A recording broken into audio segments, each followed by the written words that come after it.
All right, let's see here. If we can get you guys, how about now? Hey, there you go. Today we're looking at a couple things specific to getting great images, talking about light with camcorders. We're gonna look at that in just a minute, but we're here in the studio today and I wanna talk to you about what I do with my camcorders, like my number one secret. Well, actually it's two. So my number one secret and a pro tip, getting excellent video, especially in low light, with a camcorder. And it's something so much more simple than you might think. On the front of this is a filter. You've heard about it. You already know about it. We're going to talk to you about what it does. Right? It's a black mist filter. I'm going to share with you how I use them with all kinds of different lighting in order to get great low light shots, specifically with a camcorder. Another thing I want to point out to you is I go live all the time, right? And I do it with this little box right here. This is called YOLO Box. This is YOLO Box Mini. If you're out and about and you want to go live, this makes it easier than anything else. Works from a cell phone hotspot or a SIM card, Ethernet, Wi-Fi, whatever you can connect to. And then it allows you to go live to your favorite streaming platforms, as well as with titles and overlays. If you guys haven't heard about YOLO Box, check out some of my other videos. I've been using it for years. I absolutely love it. Today's video is going to start off talking about light. That's my number one, right? And since that's my number one tip today, that's what we're going to talk about. That's my secret. We're going to talk about what I actually use to get that great light. Remember, pro tip and the secret. So let's just look like we can see out there in the background. And let me help you. Let me just take off. Yeah, we don't need that barn door. It'll make it a lot easier for me too. In this room, as you see set up right here, there's actually 5 or 6 lights. We've got our 2 main panel lights right there. We've got 2 lights that are coming from behind me as rim light, but also to give these specular highlights and things like that as point sources specific for the camera.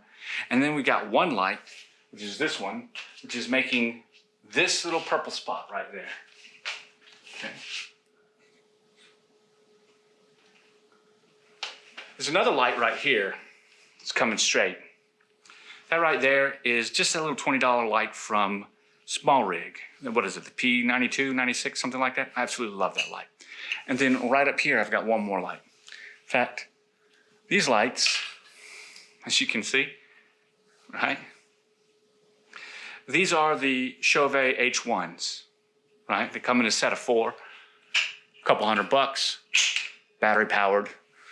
They work like a champ. So now that you know the settings of where everything is, now it's time to think about how we sculpt this light with your camcorder. The secret is to stop exposing for the highlights. Let them blow out. Expose for the shadows. But instead of trying to get dynamic range out of your shadows, push the ISO down, low, and make those shadows crunch. Where does noise hide? Let me ask you this question. Where does it hide? Well, it hides in the shadows, right? So when the shadows begin to overexpose, noise begins to creep in. So if we're going to see noise in the shadows and we have to make some kind of a compromise, and we're using a smaller sensor camera, where can that compromise be?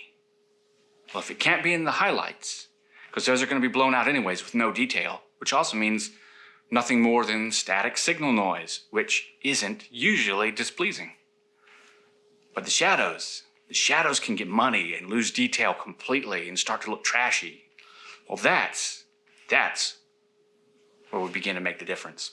So we bring that ISO down low. But with camcorders, we don't usually talk in concepts of ISO. We talk in concepts of gain.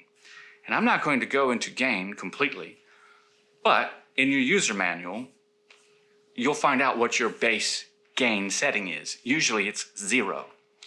And 0, depending on the camera series and the manufacturer, will correspond, they'll tell you in the manual, what that gain corresponds with.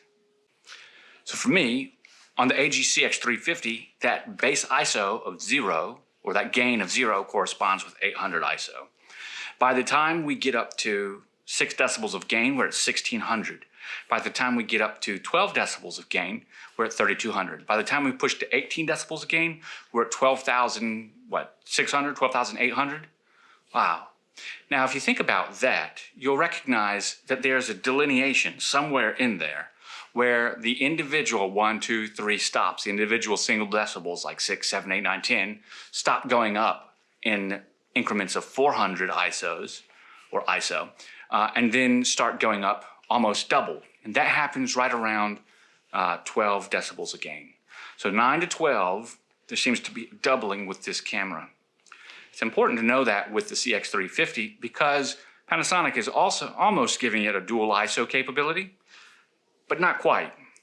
There is a mode in your camcorder, in most professional camcorders, even high-end prosumers, that will give you a boost of either 50% or 100% of your base dynamic range, very similar to a secondary ISO. And that is usually called high sensitivity mode. Now,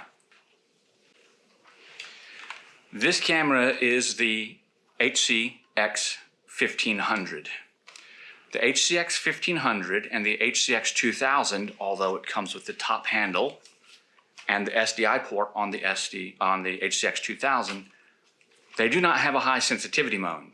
However, you can go all the way up to 30 decibels of gain, and you can use a super gain function to 36 decibels. However, this same series with the AGCX10, which looks exactly like this, except it has a couple of additional features, mainly additional firmware to be used for broadcast, does have a high sensitivity mode. And that gives you the ability to basically double the sensitivity at the same ISO or the same gain level. As you know, the benefit of that is the ability to have a lower overall gain setting, like 0, 1, 2, 3, 4, 5, or 6, rather than 8, 9, 10, 11, 12, or 18, but still have it boosted. And because it's using a different circuit, the signal-to-noise ratio is lower. As we've been talking about this pro tip, this secret, this concept, we're really talking about light. So we have to understand how we expose differently. You see, with a camera, most of the time, I would simply open up my aperture, slow down my shutter speed to get something that didn't cause some kind of movement or blur, and then ramp up my ISO to whatever I needed. And in most digital cameras today, who cares about ISO, right? My Panasonic S5 will shoot in 12,800 all day long and deliver that as an image, especially with some noise busting. New Adobe's suite in Lightroom of the advanced AI noise reduction, but even before that, Topaz. So we didn't really have to worry too much. However, in a camcorder, no good. So as we finish this first part, what I want the takeaway for you to be is, if you don't want everything to look like this, I just switched all the way up to 18 decibels. And we need a little bit more than this. Actually, this looks pretty good. It's a little bit dark right here in my face. That's at 0 decibels. Well, here we are now at 6 decibels. And this is where this image looks good. That pro tip for you, my secret, use it wisely. Crush the blacks so that there is no noise, and worry about the highlights differently. This is my favorite part of the secret. I want you to look back here at those point sources of light. You see, this is how the game changes. Look at that. First of all, look at my face. Handsome, I know. Really handsome. Look what happens when I add a black mist filter. When I add a black mist filter, I'm immediately reducing some of the contrast, yes, but I'm also flaring and giving a halo over there to that light, those pinpoint sources of light. But at the same time, look at this one. This is the 1/4. Look how much that blooms everything. At the same time, I'm also smoothing my skin and the low frequency areas, low frequency noise, low frequency areas. The reason that's important is because this dark area back here, that's got a lot of low frequency signal in it. The high area is bright. So in the high areas, it blooms. And in the low areas, it smooths. If that doesn't get you excited, I don't know what will. Now, pardon me for this sound. I know you hear it. But watch what happens when you combine them both. ASMR for you guys out there that love this stuff. Look at that. Okay, at this point in time, the image is almost losing a little bit of clarity. That's because I have these two stacked and I didn't screw them down completely. But it's almost beginning to blur. Now, depending on the type of shooting or environment that you like to be in, one of these might be very helpful for you. And it's my secret. This is my secret for how I get excellent looking night shots with a camcorder. There's another secret too. I also make sure that in situations just like this, let me go ahead and take this off while I finish my conversation and my thought. In situations just like this where it's low light, I always look for rim light. I look for spill light. I look for environmental light. Those things help quite a bit to save an image and light the area so people can see. Yes, of course, I haven't talked about shooting at your widest aperture to ensure your lowest f-stop. I haven't talked about using synchronized scan or synchro shutter because I figure that you guys already know about those things. I figure you know these things. And if you do, great. If you don't, then synchronized shutter just means instead of using the 180-degree rule, so instead of worrying about shooting in 23 or 24 frames per second, 23.987 or 24 frames a second, and then having a 1/48th of a shutter, synchronized shutter synchronizes them so that we're at 24 and 24. You'll get a whole additional stop of light for that. This is the 1/4, okay? Now, I really like the 1/4. I love the way that it looks, especially at nighttime. It's great. But I find that it's too much for me for the day. I don't like it during the day.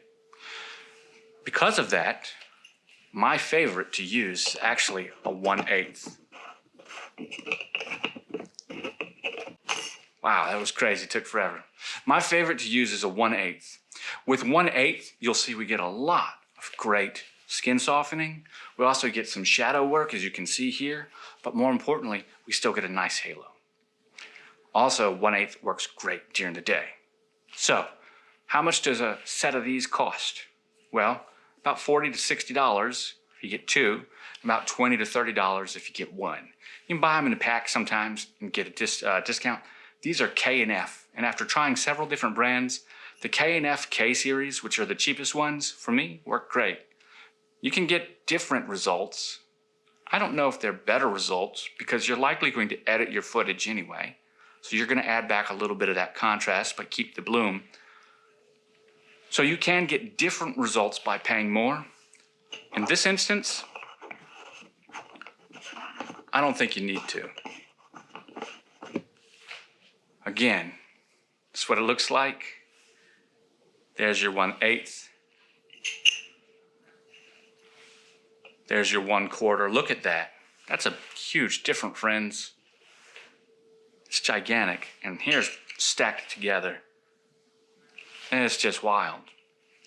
So, what do we learn?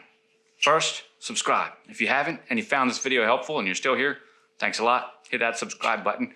If you want to support me, just buy these in the link down below. Number 2, shoot for the shadows. Make sure that the shadows are properly dark and you're not trying to expose for detail in the shadows. In case at nighttime specifically, shoot for the shadows and allow your highlights to blow out. Doing so will help reduce the overall noise. And finally, use a filter, something like this, that will help your image bloom the highlights, soften the shadows, and make the face look even more handsome or beautiful. And you can tell your brides or your talent that are ladies that these are special beauty filters. Just know one thing. This look is completely baked in when you use it because it's in front of the lens. So get it and test it before you decide to use it and sell it as a service you provide. Guys, I'm Rob with Robert Ham Photography. I hope that you found this helpful. Leave a comment down below, hit up those links, and I'll catch you all on the flip side. Bye for now.